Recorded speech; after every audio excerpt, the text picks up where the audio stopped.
सब सास ससुर हम जैसे थोड़ी ना है कि अपनी बहू को छोटी छोटी बातों के लिए उसके मैके भेजा करें।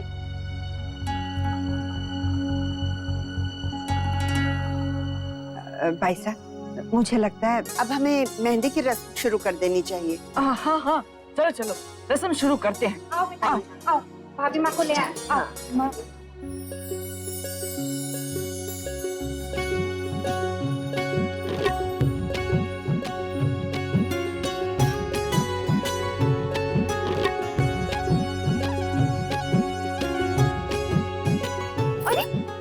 भाभी माँ कहाँ जा रही हैं?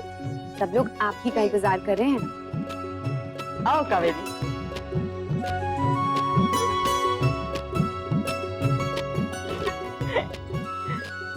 पैंतीस साल पहले का एक एक पल आज भी हमारी नजर के सामने घूम रिया है। पहली बार मैं ही तो मनरू के वास्ते कावेरी को देखने गई थी। याद है तेने कावेरी, जही रंग की घाघरा चोली पहन रखे थे तूने। आज भी वैसी ही दिख रही है, सुंदर सुशील। हाँ, थोड़ी सेहत पहले से अच्छी हो गई है।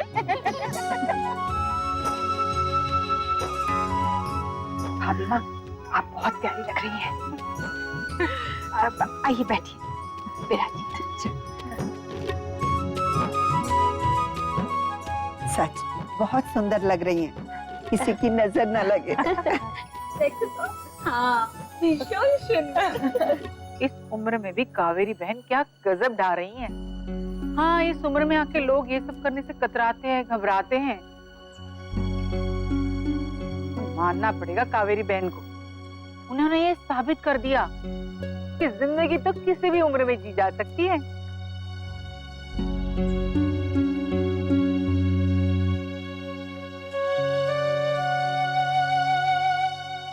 खरी कही आपने रुक्मणी जी। हर किसी में कहाँ होवे हैं इतनी हिम्मत और काबिलियत कि किसी भी रिश्ते को 35 साल तक उतने ही प्यार और उतने ही सम्मान के साथ निभा पाए। और कावेरी और मनरू जो कर रहे हैं ना, वो तो किसी के बस की बात ही ना है। अरे कुछ लोग तो रिश्ते नाते निभाने बिल्कुल ना जाने हैं। अरे दोबारा शादी करने से ये लोग ये साबित करना चाहे हैं कि आज भी वहाँ लोगों के रिश्ते में उतना ही प्यार है। और ये 35 साल क्या 50 साल और साथ निभा सके हैं। हाँ, एकदम सही कह रही हो भाई साहब।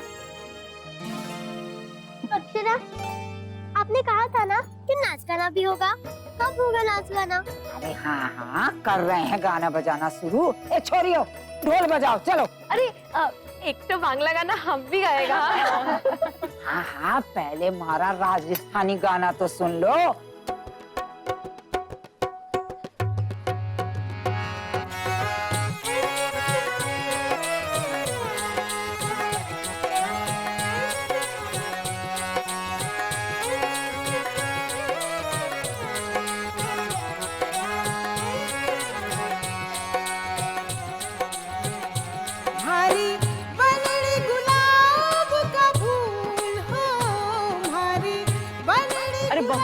भगवान जी के सामने से मेहंदी की कटोरी ला दे। मैं ले लल्ला पता नहीं कहाँ है, दिख नहीं रहा मुझे, और चिकी भी नहीं है। अनन्या तो बैठी है यहाँ वर्षा की गोद में, लेकिन लल्ला कहाँ गया?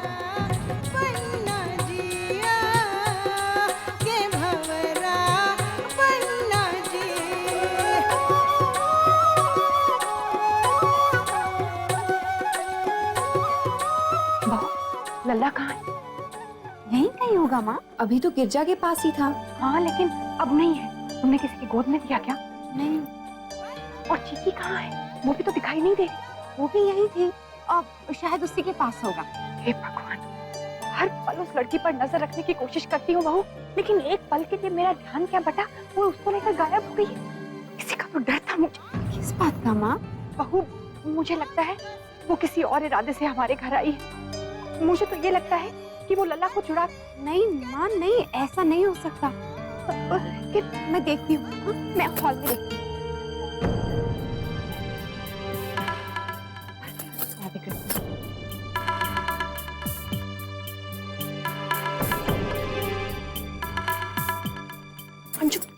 तुमने डुगू को कहीं देखा क्या? हाँ दीदी, वो चिकी और चिकू अभी थोड़ी देर पहले बाहर की ओर जा रहे थे। ठीक है। बहू,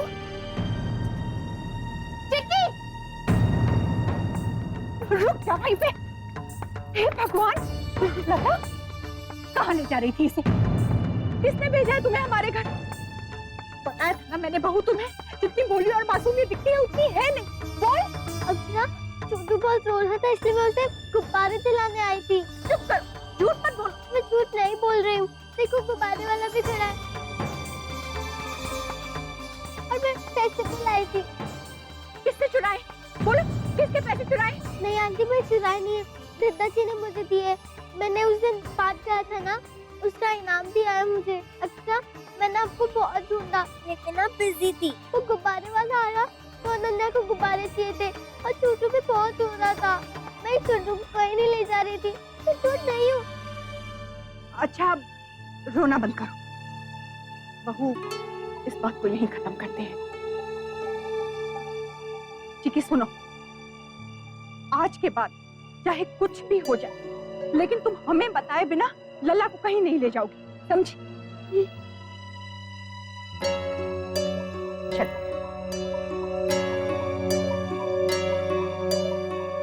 अब आओ, रस्म शुरू करते हैं।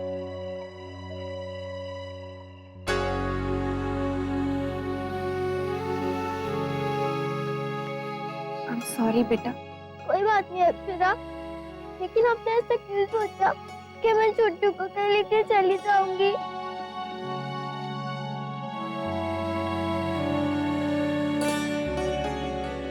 नहीं बेटा।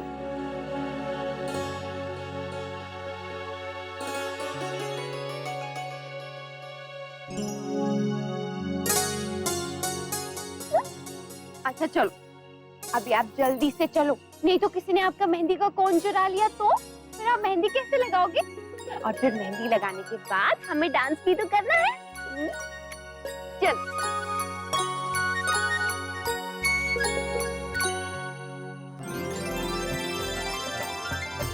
अरे बहू, मेहंदी का कटोरा अट्ठे रख। छोटी दुल्हन किसी कंवारी कन्या ने बुला ले, सबसे पहले उसी के हाथ पे मेहंदी लगवाएंगे। तो सबसे पहले अनन्या को ही बुलाते हैं ना। अरे हाँ हाँ, आजा छोरी आ।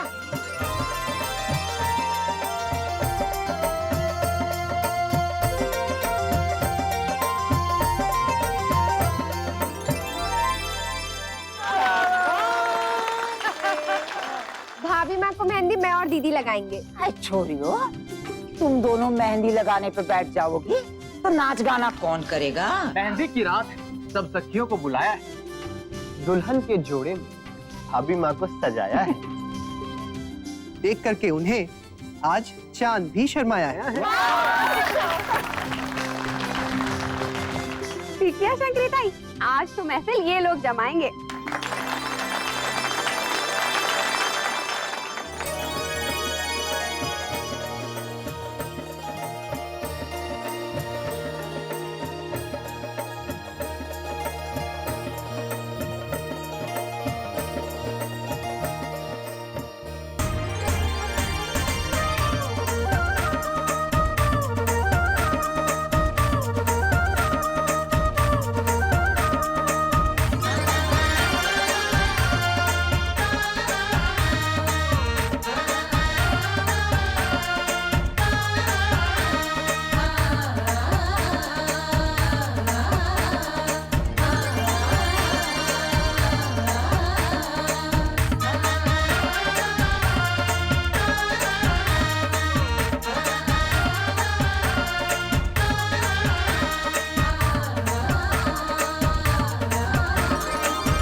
मेहंदी का ये फंक्शन तो हम तीनों के शादी के फंक्शन से ज्यादा मजेदार था, क्यों दादा? हाँ रश्मि, आज तक की ये मेहंदी सबसे कमाल मेहंदी थी। सच में बहुत मजा आया सबको। अरे नंदिनी, अब हमको और आपको भी निकलना चाहिए। अरे शादी तक तू यहीं पर रुकने वाला था, तो अचानक से इस वक्त कहाँ जा रहा है? आपके ससुराली तो जा रहा हूँ। अरे हाँ, भूल गया, मैं और नंदिनी भाभी माँ के साथ रहने वाले हैं। आफ्टर ऑल हम लड़की वाले हैं। हाँ आज रात को तो भाभी माँ को वहां रहना है। नंदिनी, हमारा सामान तो आ गया है, भाभी माँ का सामान कहाँ है? अक्षा लेकर आ रही है। लीजिए, सामान भी आ गया। महाराज जी, गाड़ी में रखवा दीजिए।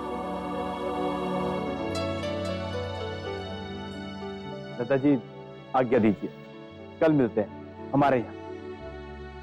राधे कृष्ण। अच्छा तो भाभी माँ, मायके में आराम कर लीजिएगा, कल आएंगे धूमधाम से आपको ले जाने के लिए। हाँ भाभी माँ, अब मैं आपको कल लेने आऊंगा, जैसे 35 साल पहले आया था हल्दी लेकर। माँ, बाबूजी, अच्छे से ख्याल रखिएगा हमारी दुल्हन का। हाँ हाँ बंधन जी, आप बिल्कुल फिक्र मत कीजिए, पलकों पर बिठा के रखेंगे हम। बड़ी बहू, अब चले, लड़की की शादी है, घर जाकर बहुत तैयारियां भी करनी है। जी माँ, अच्छा कह चुके। आइए भाभी। आइए काबिल जी।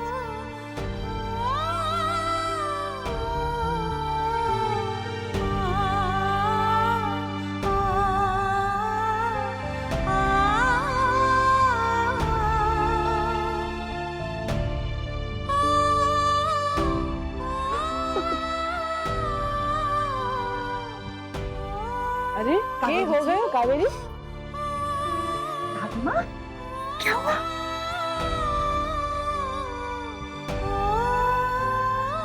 भाभी माँ, आप अभी क्यों रो रही हैं? विदाई तो कल है ना?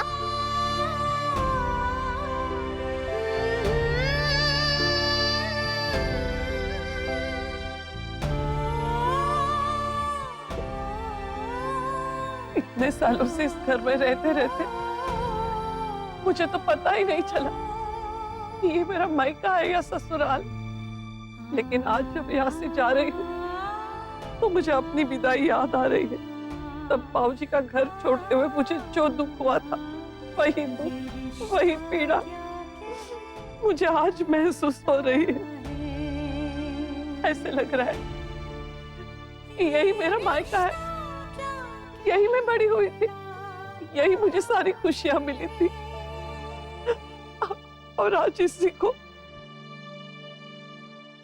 भाभी माँ, अगर आपका मन नहीं है तो कोई बात नहीं, ब्याह तो यहाँ भी हो सकता है। हाँ भाभी माँ, हमारे लिए आपकी खुशी सबसे ज्यादा महत्व रखती है। आपकी शादी, आपकी विदाई वहीं होगी जहां आप चाहें। माफ कीजिएगा, शायद मैंने आप सबका दिल दुखाया है, पर मेरा वो मतलब नहीं था। कावेरी जी, हम आपकी दिल की बात समझते हैं, पर मन से हर चीज वही करना चाहते हैं जिसमें आपकी खुशी हो। हाँ भाभी माँ, आप परेशान मत होइए, रस्में तो हम यहाँ भी कर सकते हैं। क्यों? हाँ भाभी माँ, आप किसी भी चीज की चिंता मत कीजिए, हम सारा इंतजाम कर लेंगे।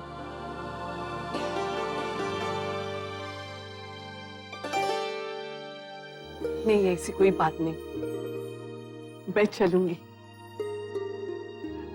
बड़ी मुश्किल से मायके में एक रात गुजारने का मौका मिला है, मैं ऐसी थोड़ी ना छोड़ूंगी। चलिए राश्री बहन, पक्का ना? रात भर रो रो के मायके वालों को परेशान मत करना। हाँ, नहीं करूंगी भाई साहब, पक्का। और हाँ भाभी माँ, रात को ज्यादा देर तक मत जागिएगा, नहीं तो चेहरे पर थकान दिखेगी और फिर फोटो भी अच्छी नहीं आएगी। भाभी माँ, एक बार फिर पूछती हूँ आपसे, आप अपनी खुशी से चल रही है ना? कहीं हम लोगों की वजह से तो? अब दोबारा किसी ने मुझे सवाल किया ना, तो ना मैं मायके जाऊंगी ना ही ससुराल। हाँ, मैं सड़क पे बैठ के जोर से रोऊंगी। हाँ। कभी कभी इंसान को अपने नसीब पे यकीन नहीं होता। इतना अच्छा मायका, इतना अच्छा ससुराल, ऐसे लग रहा है जैसे मैं कोई सपना देख रही हूँ। कल थारे सारे सपने पूरे हो जाएंगे कावेरी। हाँ। आइए।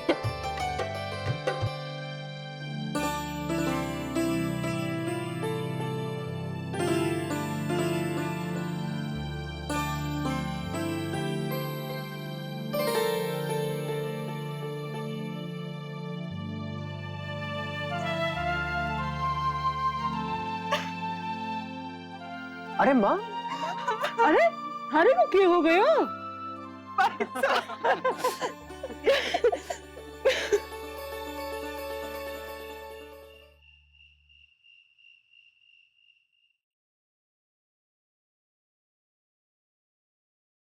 चंदन तो मैंने मंगा लिया है, हाँ।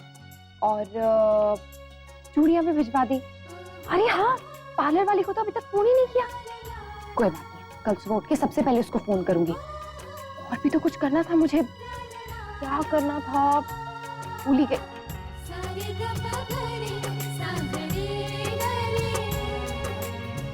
अभी भी नहीं मिला? अरे कब से ढूंढ रहा हूँ, लिखवाया भी है कि नहीं? नहीं। लिखवाया नहीं और ढूंढवा रही है, क्यों नहीं लिखवाया? बस ऐसे ही, मेरा मन नहीं किया तो मैंने नहीं लिखवाया। अरे हमेशा तो आप लिखवाती हैं, तो फिर इस बार क्यों नहीं? इस बार तो हमारे बीच कोई लड़ाई भी नहीं हुई है, तो कम से कम मेरे नाम का इनिशियल तो लिखवा लेती। अच्छा, अब आप मेरा नाम क्यों लिखवाएंगी? अब तो मेरी इंपॉर्टेंस ही नहीं रही ना आपकी लाइफ में। तभी तो आपने नक्श का नाम लिखवाया है, मेरा नहीं। वैसे नैतिक, आपको इसमें डुगू का नाम दिखा? हाँ, ये रहा, देखिए नक्श लिखा हुआ। आप भी ना कितने बुद्धू हैं। इस बार मैंने सिर्फ आपका नहीं बल्कि हम तीनों का नाम लिखवाया है। एक शब्द में तीनों का नाम, जिसमें डुगू भी है, नैतिक भी है और अक्षरा भी। नक्श, हम तीनों की पहचान। नैतिक का एन, अक्षरा का अक्ष, यानी नक्श, हमारा नक्श।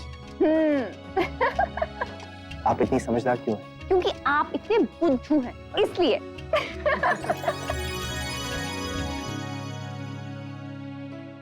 ये रिश्ता क्या कहलाता है। स्टार प्लस के ऐसे ही और बेहतरीन लम्हे देखने के लिए सब्सक्राइब करें हमारे YouTube चैनल को।